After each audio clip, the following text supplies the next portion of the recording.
Life Audio.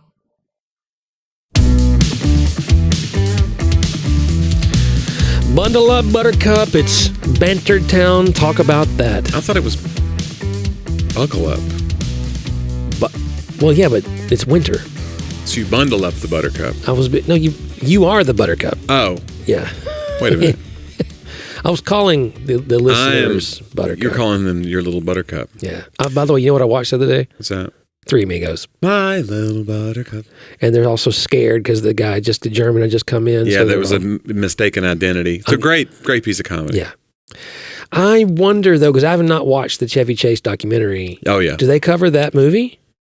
Well, I haven't seen it either, but just know that Steve Martin and Martin Short have become lifelong friends and still tour together, and they do not speak to Chevy Chase. So draw your own conclusions about... Yeah. That's hard, though, because you watch it at such a childhood, Yeah. You want everybody to be pals. Yeah. Because there's also I think people want us to be pals off set. And they have no idea. They have no idea. The acrimony. I want to say, I already said this to you before we started, but you're bundled up like you're dying. It's like 25 degrees outside and raining. I am dying. It's not 25. It's like in the high 30s, low 40s today. It's just rain. Oh, I'm sorry. There's quite the heat wave that we're having here. That's not enough to justify what you're doing. Let me just say. I just came in. I came to church on Sunday. I was home, thank God. John's preaching, and I saw the teaching pastor of our church get up to preach in what you're wearing now, a toboggan. You're wearing a skull cap or whatever, beanie. Yeah. You're preaching in a beanie? Yeah, it was fantastic. Can you imagine what your father, your grandfather, I don't know. lifelong, you're a third generation minister. Yeah. What would they have said? Just hats in church in general. Yeah. But a hat on the preacher? I don't think my dad would have cared. You don't? No. My grandfather probably would have. You'd been like, your older people always are like, well, half the heat in your body escapes through the head. Like that used to be remember that whole thing about you got to cover the head. All the heat in your body escapes through your head like it's an open window or something. Like it's its own chimney or something. Yeah. But yeah, you were full on you were flouting convention is what you were doing. You know, I thought before I got up there, I wonder if I want to wear this hat. And then it just stayed on. It felt right. You know, I couldn't receive anything you were saying. Well, but when you speak from the belief that probably no one's going to hear anything you say, it opens up a whole wear whatever world. you want. Like, well, look, whatever, man. Put on one of those Pope hats if you want. Ooh. Maybe that's what this is. This is the beginning of a different kind of liturgy. There used to be a comedian, and he would talk about, why the Pope wears that pointy hat? And he goes, it's because sometimes you get really tough theological questions like, hey, what happens when we die? And he's like, pick a number. And they're like, what? Pick a number. And he goes, 4. He takes off the head. He goes, 1, 2, 3, 4. And he flips over the thing. Remember those? It felt like only girls knew how to make those in school. Do you think that Sadie's generation knows about those? Yeah, I think she's made something like that like in middle school or late elementary. Yeah. Cootie catchers. Is that what they were called? I don't know. What are these things had a name. They had a lot of pejorative names that were probably borderline racist, but I remember hearing them called cootie catchers. I don't. But you'd go, pick a number, pick a color, PURPLE, right. Pick a number, and then you're stupid. You flip it Jonnie. open. Yeah. You're going to get married. Yeah. We need more things like that are like tactile and not digital. We need an analog, solution to boredom.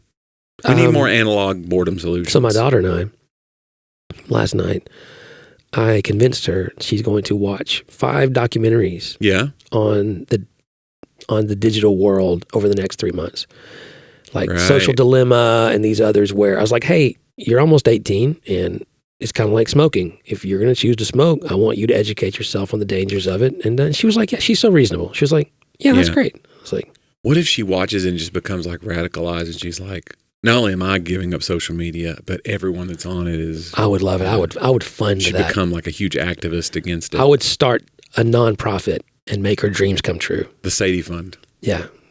Money for people without phones. Sadie Fund. Yeah. So speaking of people that are in dire straits, we still have people in Nashville without power, including our friend Brian Bates, who I talked about last week. And he's on the road, and his family, luckily they have somewhere to go, and that's great. But some people, they couldn't even get into a hotel. All the hotels are taken, Yeah. So it's what do you do? And luckily, some people had somewhere to go anyway, and he was one of the lucky ones. But we were having a conversation about all the trees falling in the neighborhood. He goes, wake up. And I've seen videos talk about this, that it was like a war zone. They were hearing like far away, like gunshot sounds, and then close up. Yeah. He goes, I was like, we got to get out of here. And then they got trapped in their neighborhood. They couldn't even they got a hotel, but they could not get to the hotel because it was closed off on one end with a fire truck that was blocking, and on one end with downed trees. They had to go back to the house and wait it out until they cleared the downed tree for a few hours, and then they leave. But he goes, I've had more problems with trees. He has another like rental property, and he was like, I had to go cut up this tree that fell against the house or on the property line of another person, and it was like $3,000, whatever it was, to cut up this tree. And I go, yeah, I don't have trees. We bought a house in a subdivision in 2017, and we made the decision not to plant trees. I go, I'm not a tree guy. We planted a couple weeping willows that would suck up like a natural spring that was in our backyard. But other than that, we're not like, oh, we got to have some mature trees here and put a tire swing. We're just not. I don't want to rake leaves all year and then have to clean up my gutters. And then Brian goes, he was so funny. He had a moment. He goes, yeah, what is that? He goes, why do we even have trees? He goes, what good do they do? I go, I don't know, oxygen? He goes, yeah, but other trees are out there for that. Like, what are my trees doing except costing us money? Yeah. I go, yeah, it's a salient point right now. These are really, trees are taking a hit right now. As far as PR, if you're big tree, you're taking a hit right now. Big tree. Yeah, I will say the Nashville Electric Service is taking a big hit right now. Well, part of what they cut, I think, was cutting away from power lines. They have those big upright machines that go by and cut the trees away from power lines, the big spinning blade. It's basically like a big not a backhoe. It's basically... looks like a deck of a mower almost. It is, yeah. But it's on its side and it cuts away. Yeah. And evidently they cut back on that. They're learning a lot bush about... hog, thank you. It's a vertical bush hog, Yeah. And which is my nickname in high school on the basketball team. They go, give it to him. And I was, go on, bush hog. And so I just root my way in. But so they cut back on that evidently. So yeah, they're taking a hit for sure. I hate that everything gets political. It's so dumb because it's like we have a common problem, and then everybody wants to point at the, well, you cut funding. Well, no, you did this. Well, no, you privatized the infrastructure. Like what happened in Texas years ago with the ice storm, the one where like Ted Cruz just fled to Cancun in the middle of it or whatever, and that was a big mess. Like I read a lot of stories about that, about how like Texas has like a privatized grid. Yeah. And so that was part of it, is like, it was just like, it wasn't prepared. So this whole idea of like, government just needs to stay out of all of it. It's like, well, that doesn't always go good either. Yeah, it's hard because I think a lot about the things downstream, both biblically and in America constitutionally, from where things started and where they were found, the early church or our early country. And very separately do I think of these things. But in both cases, in modern times, it's really difficult to scale always what the intent was of either original scripture or original constitutional writings or whatever, because you just can't always see what it was going to be. So, I mean, the vision of, speaking of someone this week, they're like, that private companies can do things better than the government can do in a lot of ways. But when you're talking now, a population that's 1,000% greater than when you started with that viewpoint kind of thing, it's like there's no right or wrong way necessarily to do it, and there's going to be upsides and downsides to both. Yeah, but, unintended consequences, corruption, greed. I think a lot of it's like, and we need to do better at this as a culture, but like, we should always assume when something happens that it was out of stupidity rather than malice. Because I think when we think everything is out of malice or wanting to burn something down, it's dehumanizing thought, really. It is. I thought that thought the other day, like if we could just all come back to the place, like I always have these fantastical conversations or scenarios in my head. Fantastical. Where I'm sitting down with someone and I'm able to establish some set of guidelines we both agree to of like, okay, we're going to play a different kind of 20 questions. And the rule is going to be, I get to ask you, or you start if you want. You get to ask me 20 straight questions that I just have to answer. Is it bigger than a toaster? As they are. And is it smaller than a Buick? And there's no arguing. There's no like it has to be a sentence or two, and that's it. There can't be, but it can't be. Just answer the question. Right. And you can do the same for me. And let's see where we get after doing that. Yeah. And like for me, it's always like, okay, we're going to watch this video clip of this person that said this that you defend. And I just want to know, do you agree with what they said? Just yes or no. Do you agree? Like, Right. you can still love them just for right now. Was that sentiment something that you think was agreeable to say to your faith or agreeable to, okay. And in my mind, there's still opportunity for some sort of civil discourse, but I have to create, again, a fantasy. I have to create because it's not online, it's not, and you have to get someone to the place where they would trust you enough. And I'll do the same thing. Sure, put the thing up there you think that I agree with, and I'll go, no, I don't, or whatever. Or sure, this was, but that somehow some sort of mutual validation might lead to change. But I don't know. Is this still about the trees? I'm going to put a video up here about what the trees did. I want you to say whether you agree with it. Do you agree or disagree? I want you to say whether or not you are pro-tree, anti-tree. I think everyone knows my position here with it, but I don't like to get tree political. It's political tree. Well, John, I think it's about time. I think we need to get out of this. We do. We need a word from a few. Listen, we need a word from a few of our fine sponsors who help us keep the lights on over here. A lot of people's lights are still not back on. Yeah. And we need to keep our lights on. And one of the ways is ads. And so we want to thank our sponsors. And here's a word from a few of our fine sponsors.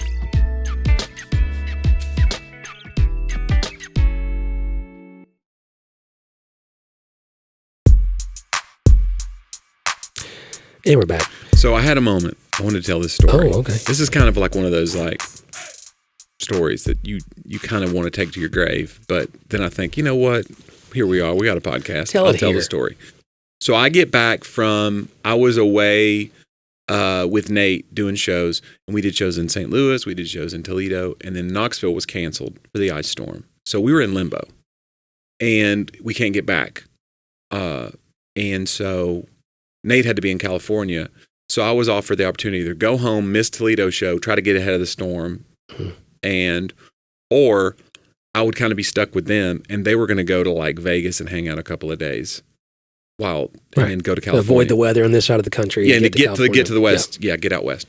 And I was like, let me call my wife. Well, Curry's stuck in Knoxville with her family, and so she goes, go, do whatever, just get somewhere warm. I go, and it's not that it was warm in Vegas. It was 50 degrees, but I go, okay, so that's where I was. So while this was happening, I was there. So then I had to come back. Well, I left my car at the lot at the airport, out in the open. I don't like this story. It was completely encased. Yeah. It looked like it had been hermetically sealed in ice. It wasn't like the windshield was. It was like the whole car because of the freezing rain, like an inch of ice. And I've got and John, I'm sorry, was supposed to come meet me and bring a scraper. I said, let me see if I can get my car going. Otherwise, I'll just have you take me home. Well, you had stuff going on. You said, I can't make it. Now I go, hey, I'll figure it out.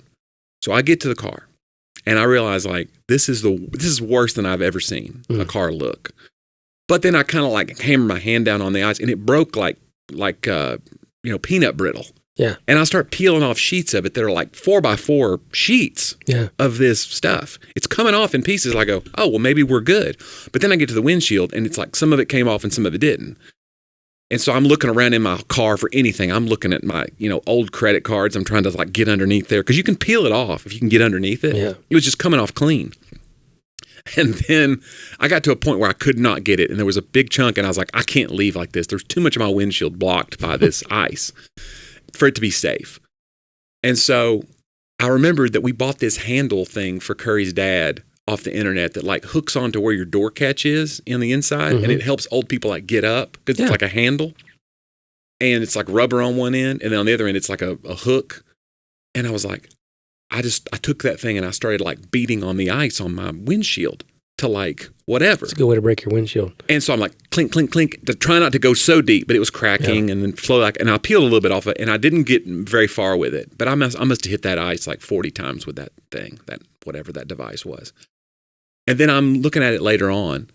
I finally got home and then I'm looking at it later on in my house and I take the little bottom part of it. It has a little slip cover thing on the bottom of it, a little piece of it missing. I'll show it to you in a minute. And I realize it's a razor blade there. And I go, oh, this is one of those things that's on those devices that you keep in your car for an emergency to cut your seatbelt off of you. That's what that's for. Or break your windshield. And then I realize Oh, the end of the thing that I was hitting the windshield with was to break a windshield. I was just thinking, This is what it is. Yeah. So this is built to hook on your thing, and that's why we bought it. But it's a freaking windshield hammer. I was just thinking, it's a good thing you didn't have that thing that breaks the windshield, and that's it. And I'm from the outside of my windshield. It's pitch black. I mean, it's midnight, and I'm panicking because it's 4 degrees. And you're just and I am hammering. I am just like, with all my might. And so literally, like, the ice is gone, but there are little marks. Oh, no. There are, like, little marks in my windshield on the very, like, the plastic, whatever holds the glass part together. Wow. There's little perforations, like 20 of them, that are just there now. And, I came so close to, it was freezing cold. There's no reason it didn't shatter. Yeah. That would have made a different night. I probably would have been mad at you. Like, I'm not mad at you. You should Look, be. you had stuff going on. But, like, if I broke my own windshield because you weren't there, John, I don't think the podcast goes on. Now, I got to tell you something. You are swinging a device made for breaking windshields. I don't think I can be... I don't think I looked at how pointy it was. But, it's what it... Look, and it's even got an arrow that says, like, this way, in case you didn't know. Like, I was doing this. Like, the arrows to tell you. Like, this was... So if you have one of these... It has multiple uses. Right. And one of them is to break your windshield. So don't use it to chip ice off your windshield. Some might say that's probably the primary use. Well, in an emergency, you're trying to break out of your windshield. Right. Not really. I was trying to break into my own car, evidently, from the outside. Are you going to call Safe Light Repair, Safe Light Replace? No, I don't think it's that bad. Because I noticed it after I took it through the wash and everything. I can still see them if I really look, but it's not really bad. Yeah. But I just thought to myself, I wonder how close I was. Super close. Yeah, I think I was pretty close to breaking my windshield. Yeah. I don't wonder, does it break windshields the same way it breaks side windows? No, I think it's probably like it'll spider web them and then you still got to push it all out. Yeah. But it would have been... Yeah. Of course, it was freezing cold and who knows how it would have broken. If it really broke, it might have just, But that was one of those, like, Johnny's an idiot moments, but luckily I got away with it. I was able to get home and... You need to take a car cover with you when you park in those places, when weather's Well, coming. who knew it was going to be? That's a once-in-a-generation ice storm that we just had, man. Come on, dude. I got one of those from Temu, though, that covers the windshield. Do you? Wraps around the, Yeah. $10 or something. But when would I have known to put it on? Well, you knew weather was coming before. Yeah, but I didn't know. I thought I'd have like a slushy, icy windshield that I would use a scraper. You could have covered for that, too. Yeah. Who cares the severity? It's like those people that have the shades so their interior doesn't get too hot. Yeah. You have to remember, you have to be that kind of person, though, the pop-up shade guy. Yeah. You got to do it every time. And it's always in there. Yeah. You know what I'm saying? It's always in your way. But your car You have a passenger, you're hitting him in the head with it while you try to but your collapse dash it. lasts so much longer. I have a 30-year-old truck and the dash is still not cracked. Wow, look at you. Do you armor all that thing? No. Oh, you just have it's like being sturdy. held together with dust and... Yeah, it's like, My old T100 just keeps going. Telling you what, man, it's just dust mites holding hands in that truck. It's holding it all together. Anyway. Hey, Johnny, I think it's about that time. Oh, okay. It's my quote of the week, a segment we call They Talked About That.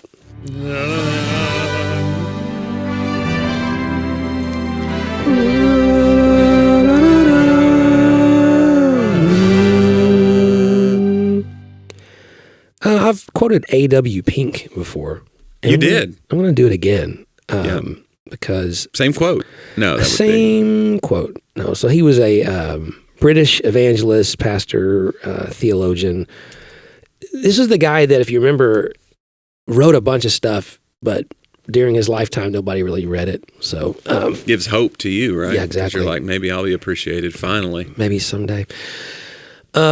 He says, prayer is not appointed for the furnishing of God with the knowledge of what we need, but it is designed as a confession to him of our sense of the need.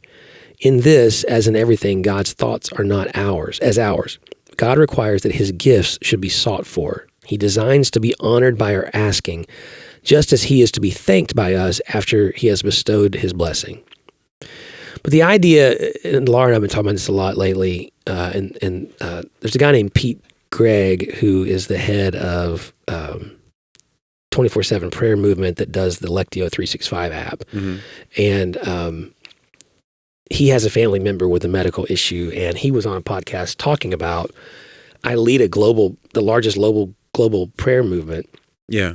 And yet my greatest prayer need is constantly unanswered in the way that I need.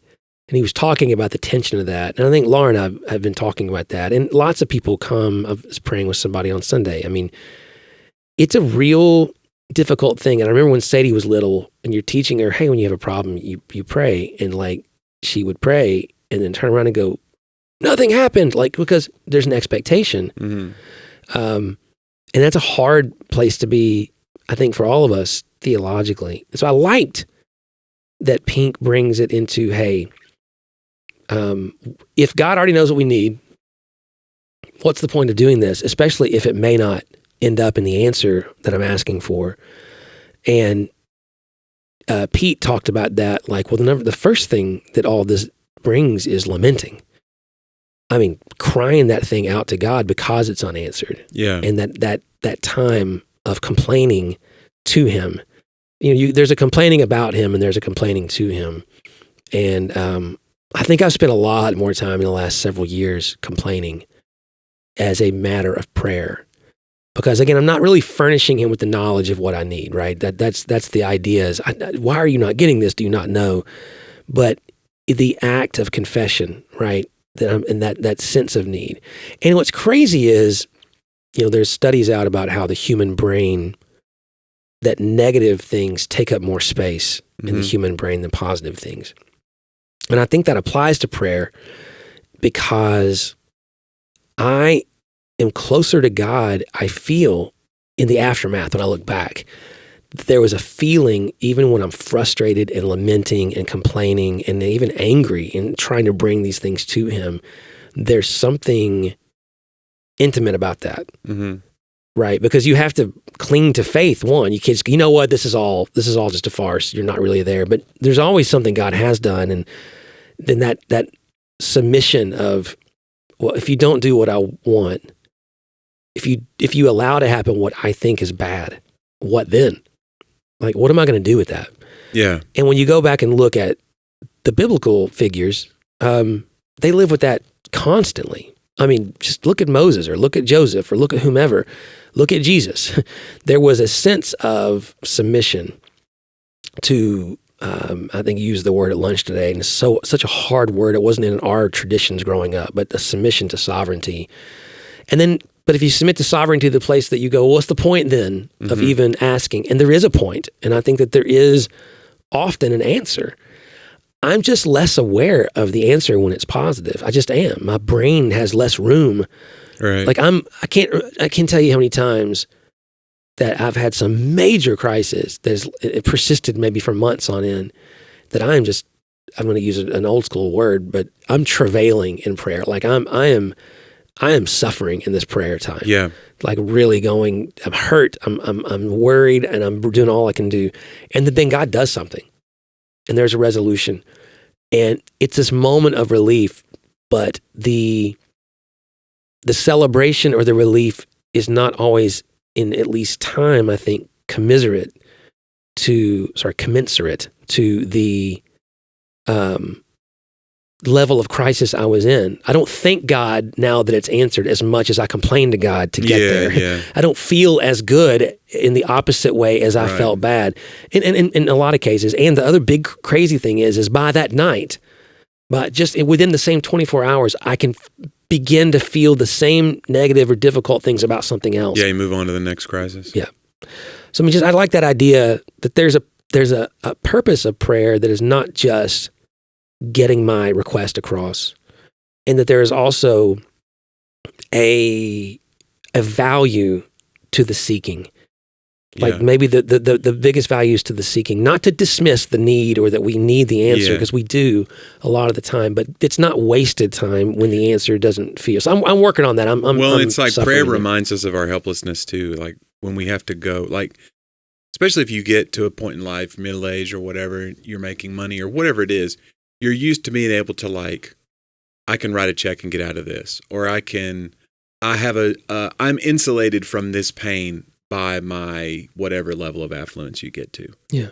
And then when you get to a problem that you cannot solve with whatever your smarts are, whatever your income is, whatever your station in life is, you have to lower yourself and go to somebody higher than you. And just doing that, like he says, it's not just like I'm here with my shopping list. It's like I have to remind myself that there's somebody that has more power than me. Right. And just that act in of itself is worth praying. Yeah. Because it's that reminder every time. I can't fix this. Oh, yeah. Because we're so used to wanting to just fix it. Especially, again, I think the pandemic, that was the greatest, like, example in modern age of our perhaps unconscious sense that we're in control, because there was rage when the medical community, that's already mostly maligned by people because of our healthcare system issues and other things. Everybody feels like, right, that you're paying too much and waiting too long and all the things. Your claims are always denied or whatever. But when that same medical community could not immediately produce answers, there was outrage and conspiracy, because I think the hidden assumption is, as much as I malign this, you have the answer. We have the answer to all questions when it comes to science and medical world. You know, we've split atoms. If you're saying you don't, you must be lying, or you must be hiding something. Yeah. Instead of going, oh, this is a novel virus. Yeah. This is a moment that will take some time. This has to be research and trials and other things. And that the patience in that, there was none. It was a sin. It tore the nation apart. Now, I don't think it tore the world apart in quite the way it tore our nation apart. There were other places that they went through the same thing, but they perhaps didn't have such a blind exceptionalism to our abilities. Right? Yeah, and there's an individualism and kind of a growing anti-collectivism in our culture that probably impaired us in some ways. Yeah, it's tough. Yeah. It's a good quote. Good quote, John. Let's do my segments, John. Let's start with my old jokes that I found on the internet, Johnny's old jokes. We call it Joke About That.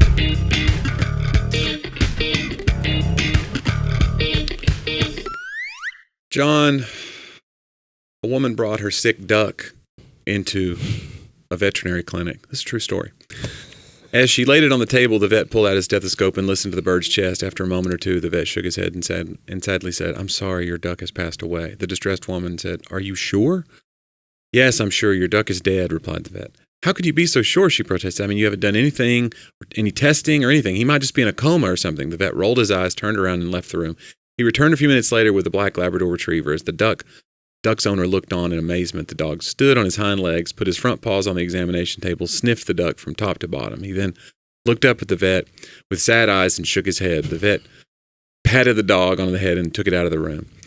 A few minutes later, he returned with a cat. The cat jumped on the table, also delicately sniffed the bird from head to foot. The cat sat back on its haunches, shook its head, moved softly, and strolled out of the room.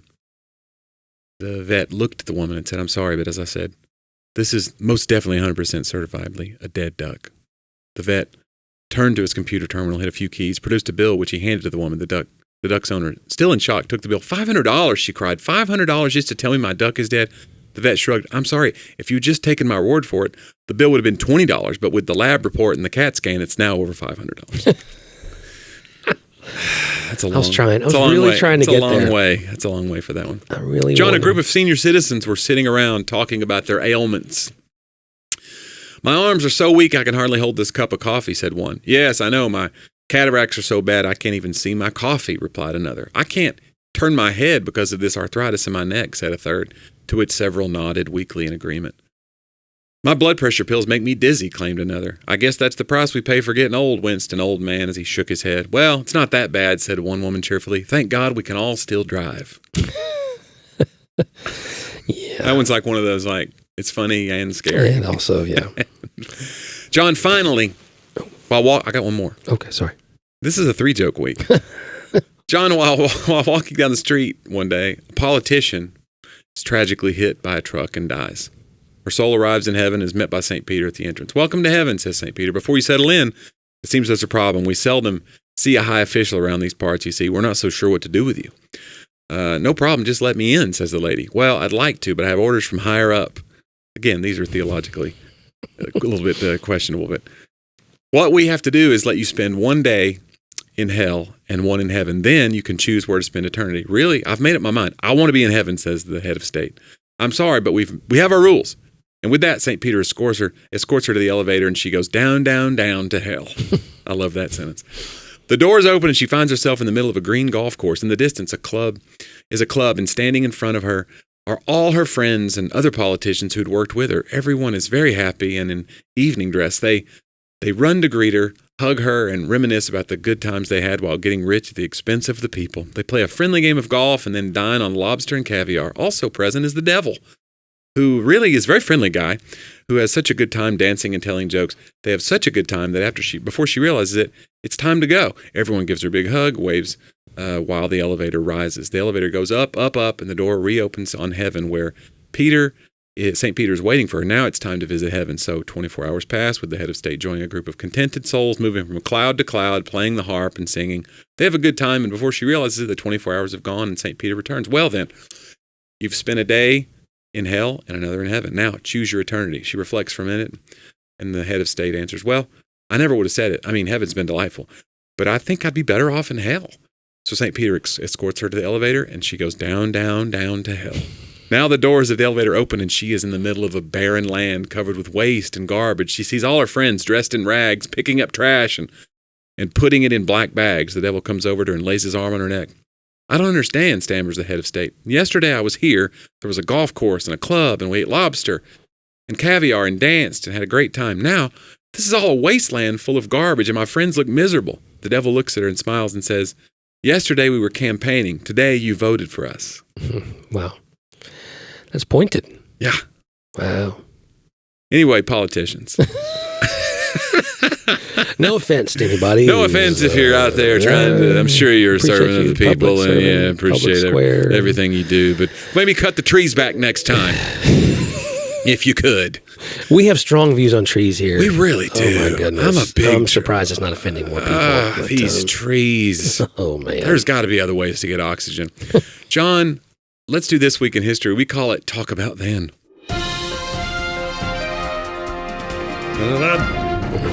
John, this week, 2004, the social media website Facebook is launched by Mark Zuckerberg, along with fellow Harvard College students and roommates Eduardo Saverin, Andrew McCollum, Dustin Moskovitz, and Chris Hughes. They initially limited membership to only Harvard students, and if only they'd stopped there. Huh? This is probably a clip that'll be on Facebook if we clip it up. That's what's odd about this. Yeah. We put our clips on Facebook while also maligning Facebook and feeling like we're somehow above it. Right. That's the mess. It carries the message of its own demise. What are you going to do? Oh, my goodness. John, this week in 1985, a federal audit revealed that the Navy was paying $640 for $25 toilet seats. There's another. It feels like we have a theme this week about our tax dollars. Yeah. Because there's all that stuff, that your money, these pork and all these bills and all this stuff, and the tax dollars that they pay, we're going to house the homeless. And then they spend like $700,000 on like one unit of something. You go, that's crazy. Right. But this was one where I remember it was on the news when I was a kid. The Navy paid, and people still use the example. They're buying $25 toilet seats for $640. Now listen, if you'd seen the toilet seat, this thing, what do you think the most expensive item in your house is? That's like an everyday item that you've paid a premium price for just because now you want one that lasts a long time. Like, do you have a really nice fridge? Like some people, I hate my fridge. Brian Regan has a thing about that. He goes, when you're at the place buying a fridge, he goes, you're looking at, they go, hey, so this one keep your food cold, and it's $1,000. You go, okay. This one here is $1,500, keeps your food cold. If you go over here, $2,500, it's real cold, keeps your food cold. Like, it is funny. It's like, but there are like, I know there are differences in fridges size-wise, but it's like, it is remarkable the wide range in some of this stuff. Yeah, I hate my fridge. What do you hate about it? It just never worked properly. Like I don't understand. The ice maker doesn't work right. I've had Whirlpool out in the very beginning. They tried to deny the warranty that we had bought it. They never could fix it. It's just like... So does it make ice? Sometimes. Sometimes it doesn't. Man. And it's just hard. It's hard. This life I'm living. You've been through a lot. I mean, I've been through stuff, How much is your toilet seat, John? I think it's just a normal toilet seat. Doesn't it have one of those bidet things at the bottom of it? No. You didn't go bidet during the pandemic? I don't have. A lot of people went bidet during that toilet paper shortage. Did you? No. Okay. I don't think I could get, I'm a little, I think if you're maybe 20s, 30s, you're like, let's change what's going on down there. Yeah. When you get to be my age, you're like, it's worked for a long time. It's paper till I fall out. Probably. Again, it's back to the toilet paper commercials, because apparently there's a much greater problem with toilet paper than I understood. Yeah. Because every toilet paper commercial is trying to meet a felt need Yeah. that I'm like, You're using felt now? Good grief. That's got to be expensive. You got teddy bears running around with like shrapnel and or they'll stuff. say, the bears will say on the Charmin bears, enjoy the go. You go, okay, look. Yeah. I don't think you're there. Number one, I don't have to be told to do that. Yeah. You know what I'm saying? We all enjoy a good go. Have you seen the new one? Like, it'll make you so clean that you want to come clean about everything else. And he comes out and starts confessing, I don't really understand football. Oh, that's fun. That's a good angle. Yeah, but also, were you really struggling with cleanliness that much beforehand? I don't know. Again, the need feels less than the provision to meet it. That's all I'm going to say. And isn't that just like... But I mean, obviously, if we could all go to bidets, wouldn't it save in waste? But maybe you're wasting water then. I'd have to go back and look at my... You have to go back and look at your toilet paper budget. Previous years of researching waste management and other things, but I have notes. John, this week in 1869, the world's largest gold nugget was found. They called it the Welcome Stranger, all caps. This is a capitalized Welcome Stranger. It weighed more than 210 pounds. Wow. It's found in Victoria, Australia. It was only 1.2 inches below the surface. Wow. And that's why it makes the list, because won't that preach? Guys. Some of y'all got a 210-pound nugget. Yeah. And you won't even dig. It's right You're there. walking on top of it. It's literally right below your feet. I would like to think that I'm a 210-pound nugget of gold. Yeah. I mean, I'm closer to 220, but... Who's counting, really? That just makes you more valuable. But my ideal weight would be that gold nugget. I would be a welcome stranger. And I would bury you just below... Just 1.3 inches below the surface. Yeah. That's a shallow grave for me. That is. The welcome stranger. By the way, John, I'm on tour this year. I've heard. And I would love to be a welcome stranger in your life. Please buy a ticket. Yeah. Come to my shows, JonnieW.com. We're releasing new cities every week. Every week. And we'd love to see you out there. John, this week, 1943, Nolan Bushnell was born. He's an American businessman. I did not know this. He founded both the Atari video game company in 1972 and Chuck E. Cheese's Pizza Time Theaters, which is the original name of the Chuck E. Cheese. Okay, they call Atari and Chuck E. Cheese? Chuck E. Cheese Pizza Time Theaters. He is credited with Bushnell's Law, which is, quote, all the best games are easy to learn and difficult to master. Huh? That'll also... It's true, and I think that is true. Like, if you pick up a game, it's too easy to beat. Yeah. You get tired of it. But it should be easy to pick up. Yeah. It's Galaga. It should be easy to figure out. Galaga, you can play a few levels and you're fine. But it's hard to master. And then you get that second spaceship down there. Out. And they start then coming the bees faster, start coming in all curly Q. I remember being in space one time and a massive bee came at my spaceship and I was like, I'm ready for this. I have been training for this. Thank you, Galaga. Yeah. And thank you, Nolan Bushnell. Yeah. John, finally this week, 1897, James Dewar was born, or Dewar, maybe probably Dewar. James Dewar was born this week in 1897, passed in 1985. He was a Canadian baker. Do you want to take a guess at what he invented and why he makes the list? Canadian bacon. He's a Canadian baker. He baked the bacon. No, he invented the Twinkie, John, in 1930. I didn't realize how old the Twinkie was. While working for Continental Baking Company, which later became Hostess in Schiller Park, Illinois, he needed a substitute for the filling in their strawberry shortcake, as strawberries were seasonal. So he substituted cream for the strawberry filling, and the Twinkie was born. He himself, this is where it gets into it. You know, you always see like that they eat their own product or they scared to death of it because it's just pure sugar. He himself ate 3 a day and lived to the age of 88. See, I love stories like that. Yeah, they're outliers. We know they're outliers. No. But you see the old woman on the special interest story and you're like, you're 101. She's like, I eat bacon and drink Dr. Pepper every day. And you go, oh, Nana, it's my worrying that's going to kill me. Like, I should just be unworried. But then I go to too many hospital visits where they ate bacon. It didn't work out well. Yeah.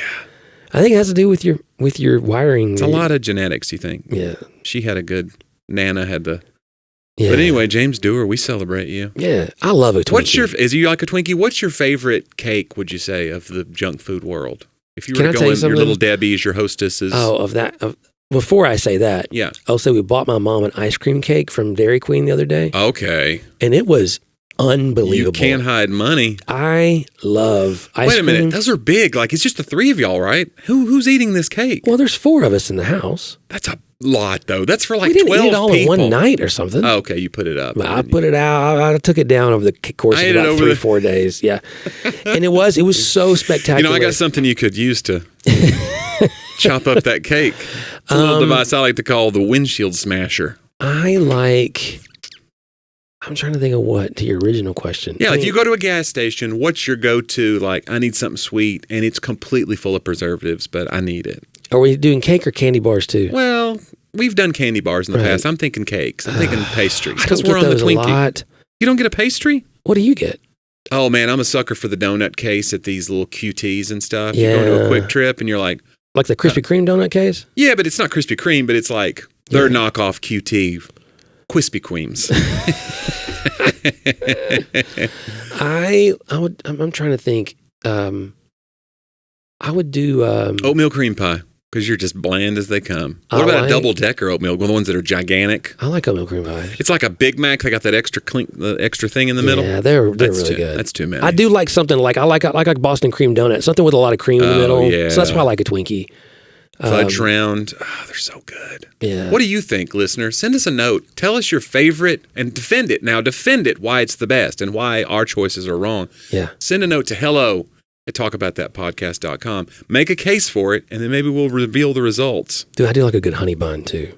Yeah. The iced ones? Yes. You ever looked at the back? Don't look at the wrapper. No, don't. Don't look at that wrapper. Because I've done it before. I go like, oh, I could do an iced honey bun. You flip it over and you go, it's like 700. Yeah. You go in a pastry? Yeah. Yeah, it's just, it's not good. It's a meal. I know. Okay. Took me a second to get there. Swiss cake roll. Oh, yeah, that's a good one. My parents would buy Swiss cake rolls when we were working, mowing grass. Yeah. So you'd have a sandwich and they have just boxes of Swiss cake rolls everywhere. And so that's a good afternoon under a tree kind of thing, man. That's get a good all memory. melty, though. I like them in the fridge. I put them in the fridge. Okay. So that way they don't melt as you're eating them. I do feel like you're actually more qualified on this front. You have a lot to say about it. I grew up a chubby kid and was a chubby adult, and so I know all about what my favorites are. Now I just have less. I still eat junk, but I eat less of the junk. Hey, that's how I can you have live. a Swiss cake roll, not a box of Swiss cake. That's how you live to be 101. A fig Newton, not a sleeve. Yeah. I'm not a fig Newtons are just okay to me, dog. Yeah, that's true.